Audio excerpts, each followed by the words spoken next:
Match শেষ। Ronaldo স্তব্ধ হয়ে দাঁড়িয়ে আছেন। মহাকাল যেন কিছু সময়ের জন্য থেমে গেল।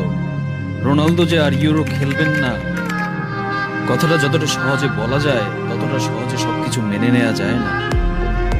এই ইউরোকে রোনালদোর নিজের টুর্নামেন্ট বলা যায়। কি করেননি রোনালদো এখানে? পর্তুগালের ইতিহাসে প্রথম ইউরো জিতেছেন, হয়েছেন ইউরোর ইতিহাসে সর্বোচ্চ গোল এবং সর্বোচ্চ অ্যাসিস্টকারী।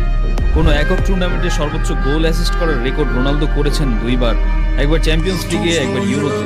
এমন অসাধ্য কাজ ফুটবল ইতিহাসে করতে পারেননি আর কেউ। এখানেই শেষ না, ইউরোতে সর্বোচ্চ কি পাস, সর্বোচ্চ চান্স ক্রিয়েট, সর্বোচ্চ 5 আসরে গোল করেছেন, এরকম অগণিত রেকর্ড। একজন মানুষের পক্ষে যা যা করা সম্ভব রোনালদো তার সবকিছুই করেছেন, সবকিছুই পেয়েছেন। রোনালদোর তো হারানোর কিছু নেই, কিন্তু ফুটবল ফ্যানদের হারানোর আছে অনেক কিছু। 90 মিনিটের সবুজ গালিচায় রোনালদোকে দেখতে দেখতে আমরা যারা অভ্যস্ত, গোটা একটা প্রজন্ম যার কারণে রাতের পর রাত জেগে থাকতো, তারা হয়তো মনের ভুলে পরের ইউরোতে খুঁজবেন রোনালদোকে, হয়তো টিভির সামনে বসে থাকবেন রোনালদোকে লাল জার্সিতে আরেকবার দেখার জন্য।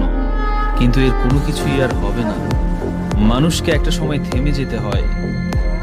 যুগেরও শেষ আছে, নক্ষত্রেরও মরে যেতে হয়। রোনালদোর শেষে শুরু হয়তো এখান থেকেই।